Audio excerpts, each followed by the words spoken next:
আসসালামু আলাইকুম গাইস, আশা করি তোমরা সবাই ভালো আছো। আলহামদুলিল্লাহ আমিও তোমাদের দয় ভালো আছি। প্রতিদিনের মতন আজকে আসছি তোমাদের মাঝে রান্নার ভিডিও নিয়ে। আজকে অনেক দিন পরে পাঙ্কাশ মাছ ভুনা করবো। তো দেখো পাঙ্কাশ মাছটা আমি ধুয়ে পরিষ্কার করে নিয়েছি। এখন দিয়ে দিব পরিমাণ মতন লবণ, দিয়ে দিব 1 চামচ হলুদের ফাঁকি, দিয়ে দিব 1 চামচ মরিচের ফাঁকি, দিয়ে ভালো করে হাতে মেখে নিব।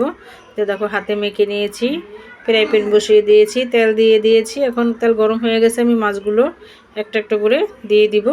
তো দেখো মাছগুলো প্রথম আমি দিয়ে দিচ্ছি, একটা একটা করে সবগুলো মাছ দিয়ে দিয়েছি। মাছগুলো একদম এক পিঠ হয়ে গেছে। এখন আমি মাছগুলো উল্টিয়ে দিব, একটা একটা করে সবগুলো মাছ দেখো উল্টিয়ে দিয়েছি।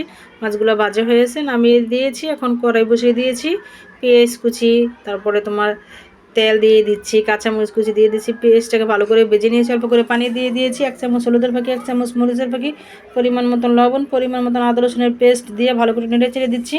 দিয়ে একটা টমেটোর কুচি দিয়ে দেবো। টমেটোর কুচি দিয়ে ভালো করে মশলাটাকে আমি কষিয়ে নিব। তো দেখো ভালো করে মশলাটাকে তুমি আমি কষিয়ে তারপর জলের পানি দিয়ে দিব। তো দেখো কষানো কুতুম হয়ে গেছে। এখন আমি জলের পানি দিয়ে দেবো। আজকে টমেটোগুলো আস্তে আস্তে রেখেছি, টমেটোগুলো ওই সময় আমি গালায় দিই, এবার আজকে গালাই নিয়ে আজকে একটু আস্তে আস্তে রেখেছি। এখন আমি মাছগুলো দিয়ে দিচ্ছি, পাঙ্কাশ মাছগুলো দিয়ে তোমার একটু নেড়ে চেড়ে আমি ঢাকনা দিয়ে ডেকে দিব। তো দেখো ঢাকনা দিয়ে কিন্তু ডেকে দিয়েছি, ঢাকনাটা উঠিয়ে আবারও তোমাদেরকে একটু দেখিয়ে দিচ্ছি। নেড়ে চেড়ে প্রায় কিন্তু হয়ে গেছে। এখন আমি ধনিয়া পাতা কুচি দিয়ে দিব, আর একটু দিয়ে দিব সামান্য পরিমাণ দিয়ে দিব জিরার ফাঁকি। আর পাঙ্কাশ মাছ বোনা করলে জিরার ফাঁকিও দিতে হবে, ধনিয়া পাতা কুচিও দিতে হবে, তাহলে কিন্তু খাবারের টেস্টটা অনেক অনেক বেড়ে যাবে। এতে দেখো আমি অল্প করে জিরার ফাঁকি দিয়ে দিচ্ছি, দিয়ে হালকা পাতলা করে নেড়ে ছেড়ে দিব। বেশি একটা নেড়ে ছেড়ে দেওয়া যাবে না। আর যারা পাঙ্কাশ মাছ পছন্দ করো না, যারা পাঙ্কাশ মাছ খাও না, তাদেরকে আমি পাঙ্কাশ মাছের দাওয়াত দিলাম। সবাই পাঙ্কাশ মাছের দাওয়াত রইল, সবাই পাঙ্কাশ মাছ খেতে আসবা।